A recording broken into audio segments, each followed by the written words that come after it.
This is the Holy Gospel according to St. Mark, the 9th chapter. 6 days later, Jesus took with him Peter and James and John and led them up a high mountain apart by themselves. And he was transfigured before them, and his clothes became dazzling white, such as no one on earth could bleach them.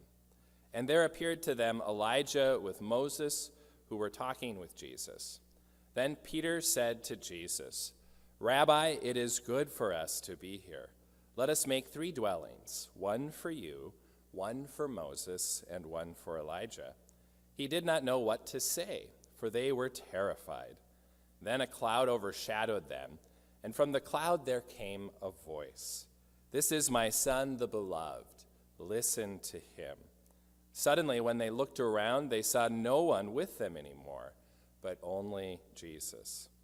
As they were coming down the mountain, he ordered them to tell no one about what they had seen until after the Son of Man had risen from the dead. This is the gospel of the Lord. You may be seated.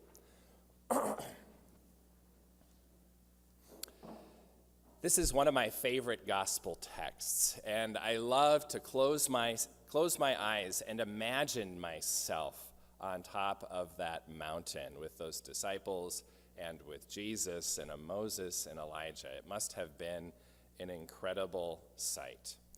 So Jesus took with him Peter, James, and John and led them up onto this high mountain. And the mountain is called Mount Tabor in northern Israel.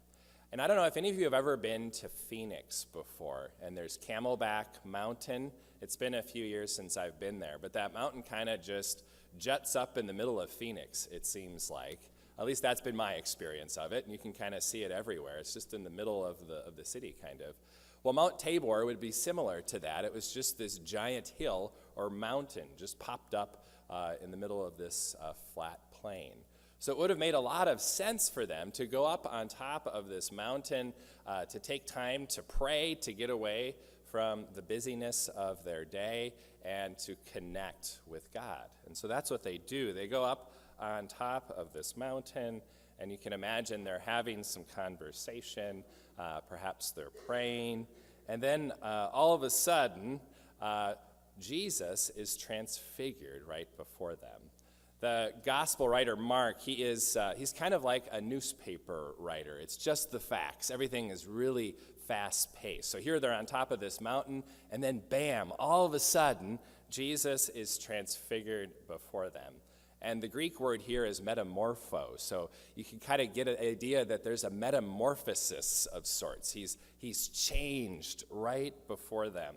And his clothes become dazzling white. And he is just this bright, bright light. And you can imagine shading your eyes as Jesus is transfigured right before your very eyes. Can you imagine what that would have been like? And his clothes were so white that no bleach on earth could get his clothes that white. Just imagine what that would have been like. That would have been amazing enough. But then, all of a sudden, 2 people show up, 2 very important people from their faith, Elijah and Moses, and they're talking with Jesus as well.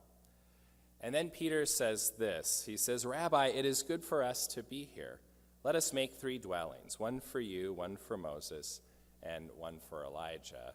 He wanted to hold on to that moment, this amazing moment. And then he did not know what to say. They were terrified. And then all of a sudden, this cloud comes. It overshadows everybody. And that same voice that said, "You are my son, the beloved. With you I am well pleased," at the baptism of Jesus, that same voice of God says that again and says this, "This is my son, the beloved. Listen to him." And suddenly when they looked around, they saw no one with them anymore, but only Jesus. Imagine what this would have been like. If there was any doubt in their mind before this experience that if this Jesus really is the Son of God, certainly all of that doubt would have been erased as Jesus is transfigured and changed before them. Well, what can we learn from this text? What is the good news of this text? Well, I think the good news of this text is that God is always at work.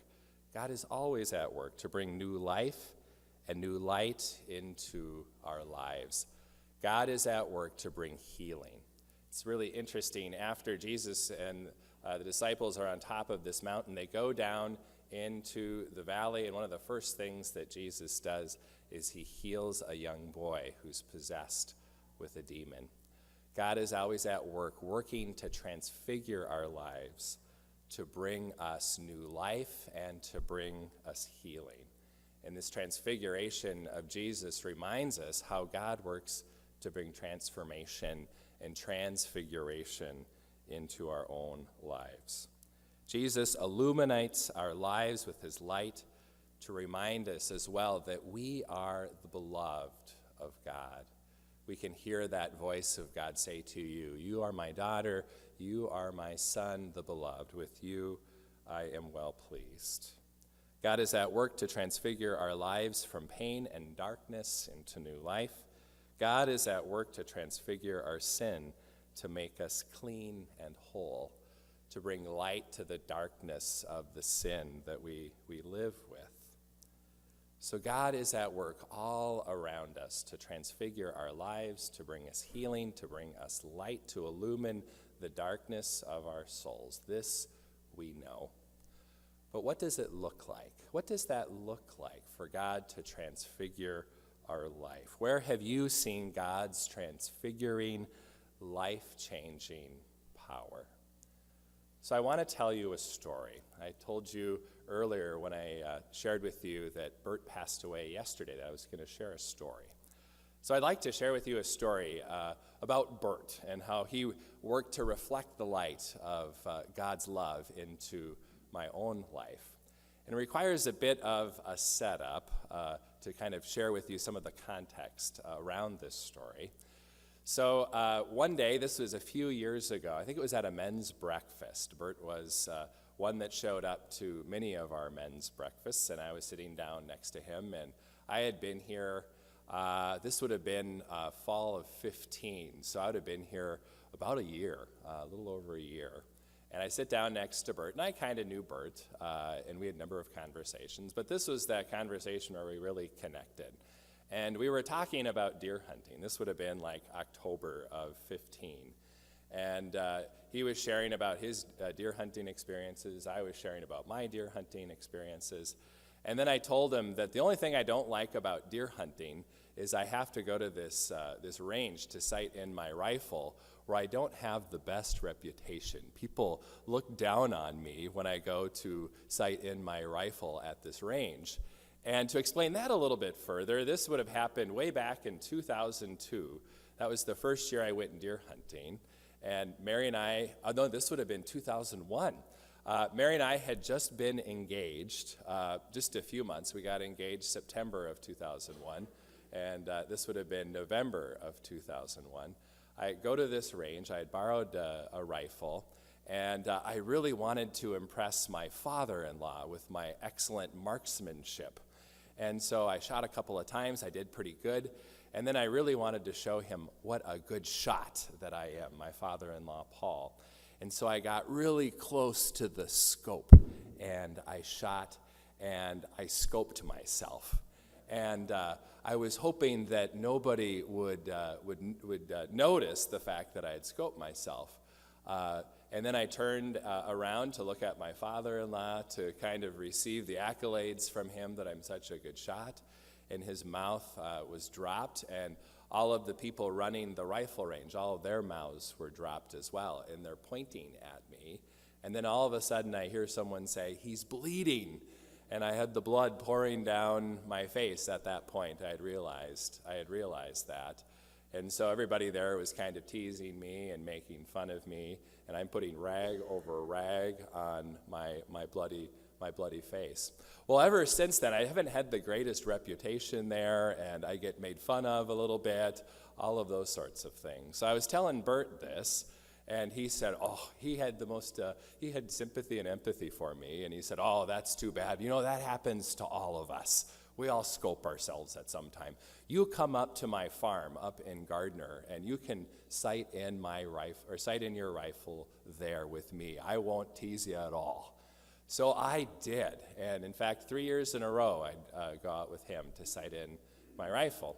So I went up there, and Elaine, his wife, made us some cookies, and he had some coffee up there. So I had to go get the cookies first. That's critical. And then I drove up to the rifle range. And I sighted my rifle in, did all of that. And then he said, well, it's time. We got to have a little coffee. And so we went into his mid-'80s Chrysler van, and we sat in the front seat of the van having conversation about life, and he's sharing about his farm, and he also has a number of John Deere tractors, as many of you know, and so I got a tour of those and got to sit in a few seats as well of these tractors. And we're sitting there talking about life and drinking coffee, eating cookies, and I can't remember what exactly we were talking about, but there was a pause in the conversation, and Bert said, Pastor Aaron, I have found in my life, at that time he was 85, I think, at this point in my life, I've found that most people in the world, just about everybody in the world, is essentially good. There's a lot of really, really good people in this world. And it's such an honor and a privilege to know these good people in the world. I'm so thankful for that. I'm so thankful for all of the good people that God has put into my life. And I just sat there under the weight of his comments, and it was exactly what I needed to hear at that point.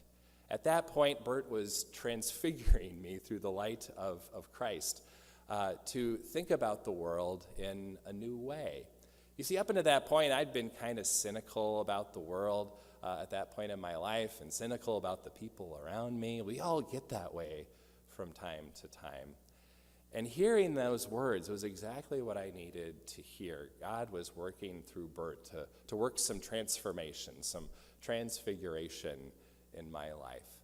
Most people in the world are basically good. The world that we live in is a good place. I needed to hear that optimistic attitude. And that's something that I had heard him say many, many times after as well. And every once in a while, when I get down on the world, I get down on myself, I get cynical, I think of those comments. The world is basically a good place with lots of really good people in the world. It's a very simple statement, but I think a very important one, a very optimistic one as well. It worked transfiguration in my own life. So fast forward to just a week ago or so, and I had another experience of thinking of transfiguration, of transformation, of metamorphosis.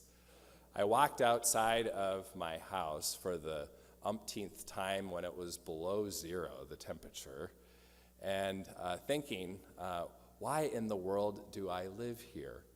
Why do I live in a place where the air hurts my face every day? And I don't know about you, but there comes a point where you just get utterly sick of the cold weather. And just a few days ago, I had hit that point. I got up early to go to the Y. I looked at the thermometer in my car, and it said 9 below or some such thing. I'm just like, why, Lord? Why do I have to live in such a cold place? I could be living in Hawaii, and it'd be 80 degrees. Why do I live in a place where the air hurts my face? And then I heard Bert's voice in my head say something to the effect of, I'm imagining this, Aaron, the weather in the valley is essentially really, really good. You go through some of those cold days, but you know what? The weather will get better. There's no doubt about it. We've got some pretty good weather when you really think about it in the valley. And that's exactly the voice I needed to hear. And then I closed my eyes, and I thought about how soon God will transfigure and transform the earth all around us. Soon all of that snow will melt away, and we'll see all of the brown grass, but the brown grass will be transfigured into green grass. And then I can smell that wonderful smell of freshly cut grass. Isn't that the best smell in the world?